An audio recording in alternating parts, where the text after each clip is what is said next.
The stranger in the contacts, Melissa, wasn't superstitious, but she hated when her phone acted weird.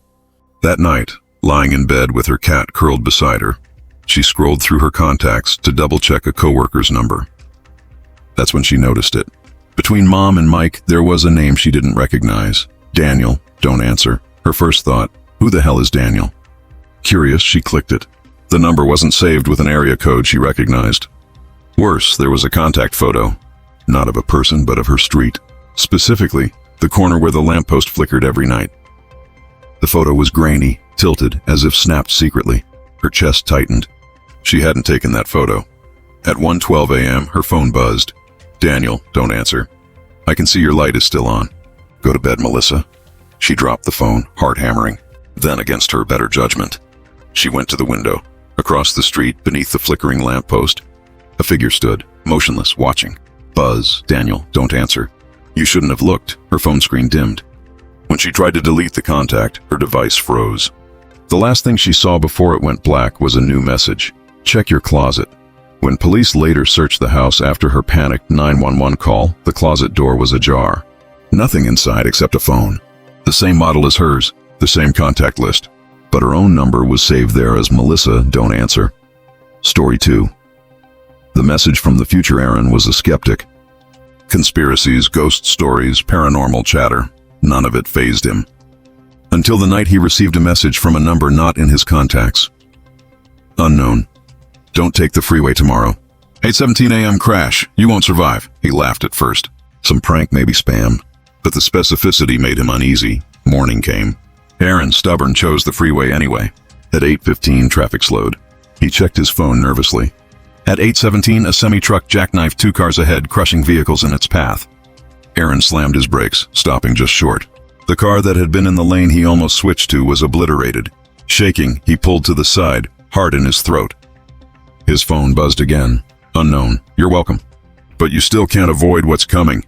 He tried calling back, but the number didn't exist. Phone records showed no trace of the texts. For weeks, messages arrived, warnings, each eerily accurate. A fire at his workplace, a storm that downed power lines. The last message chilled him. Don't go to sleep tonight. If you do, you won't wake up. Aaron stayed awake as long as he could, but exhaustion won. His roommate found him the next morning, sitting upright in bed, eyes wide open, phone clutched in his hand. No signs of struggle, just gone. The final unread text glowed on the screen. Told you. Story 3. The dead friend who texted back Carla hadn't touched Derek's number since the funeral. He died in a car accident 3 months earlier. But late one night, unable to sleep, she scrolled through old messages, rereading their inside jokes.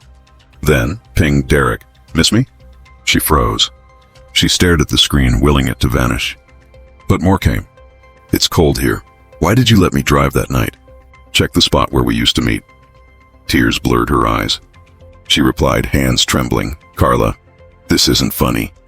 Who is this? No response. But the next day, shaken, she drove to the spot, the old oak by the lake where they'd hung out as kids. There, under the tree roots, she found a small box. Inside, Derek's missing wristwatch. The one no one had found after the crash. She dropped it, horrified. When she picked up her phone again, a new message waited. Derek. Thanks.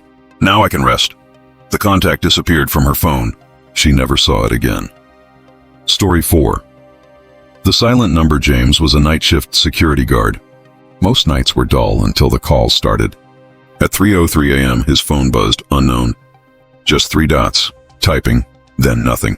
The next night, same time, same message. By the 5th night, James was unnerved. He texted back, James, who is this? Reply, behind you. He spun around. Nothing but the empty monitors glowing. He blocked the number. It returned with a new one. Always the same message. Until he answered. Always the same reply. Behind you. One night, fed up, he ignored it. At 3:03, silence. Relieved, he leaned back in his chair. The monitors flickered. Every camera went black. Except one. On the grainy feed inside his own security booth, a figure stood behind him. The next guard found James's booth empty. Chair toppled, phone still buzzing with the same message.